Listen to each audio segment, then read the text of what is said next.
You have seen an animal alongside the road while you're driving your car. Let me ask you a better question. How many of you have hit an animal with your vehicle along the road while you're driving your car? Living in North Dakota, where the wildlife is abundant, there are plenty of opportunities to strike an animal with your vehicle. Whether it be a deer, a squirrel, or even a pheasant, a lot of times that an animal is hit, it causes some sort of damage that costs money to fix. You cannot blame the animal for getting hit by a vehicle. You can only blame the only thing that you can blame in that situation is the person who decides to separate wildlife habitat with a road. It's a proven fact that roads and towns subdivide animal habitats, and this is extremely evident in highly populated countries.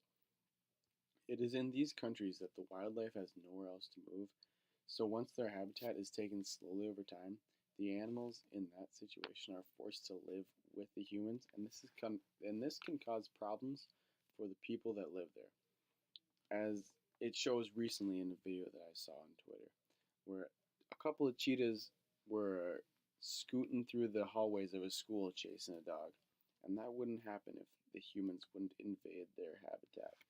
So there must be something that can change for the sake of the people's wallets and for the sake of the animal's life.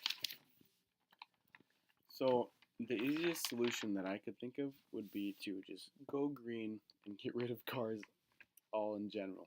But that will never happen. So the realistic solution would be the implementation of nature bridges throughout America and other countries. So you might ask yourself, what are wildlife bridges? Well, they're just like overpasses for cars, but they're for animals.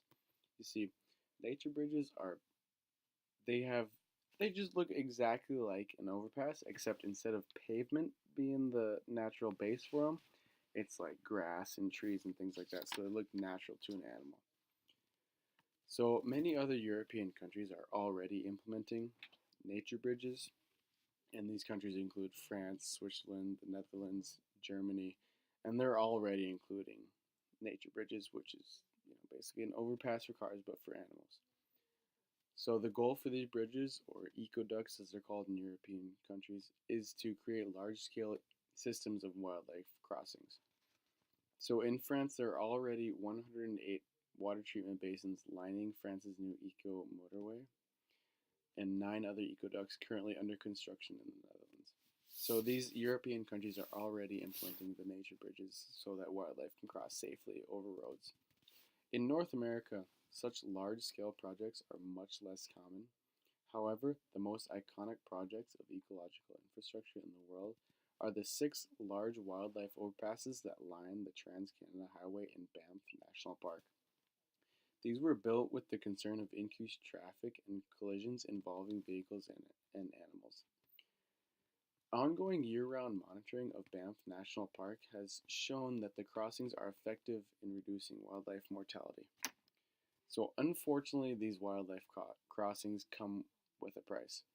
Parks in Canada, Park, Parks Canada built the first 2 overpasses in Banff National Park in 1997 for about 2.5 million US dollars each.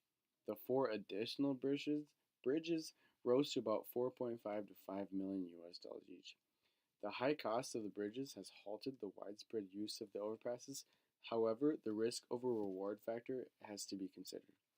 Although the bridges are expensive, the cost annually from animal vehicle collisions is about 8 billion US dollars in property damage, which is a lot of money to be considered.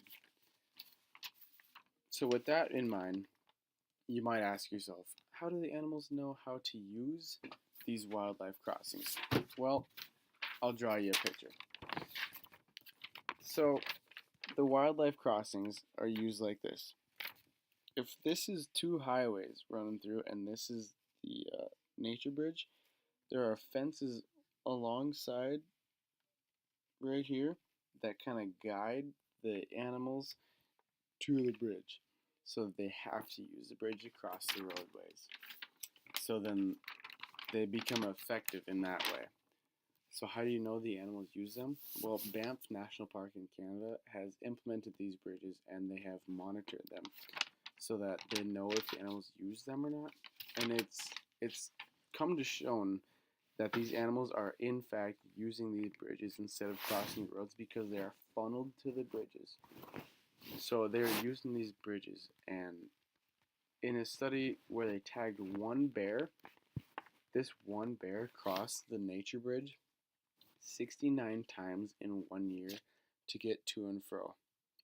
So that's how we know these animals use these bridges, for sure. So then, these bridges are in fact being used by the animals, so they should be implemented in the United States.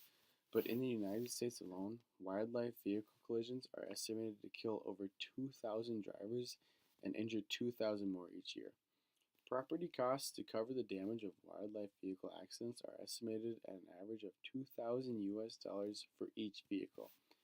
So, with deer and vehicle collisions happening about 750,000 times per year, this would mean that the annual property damage in the United States is in the range of $1.5 billion.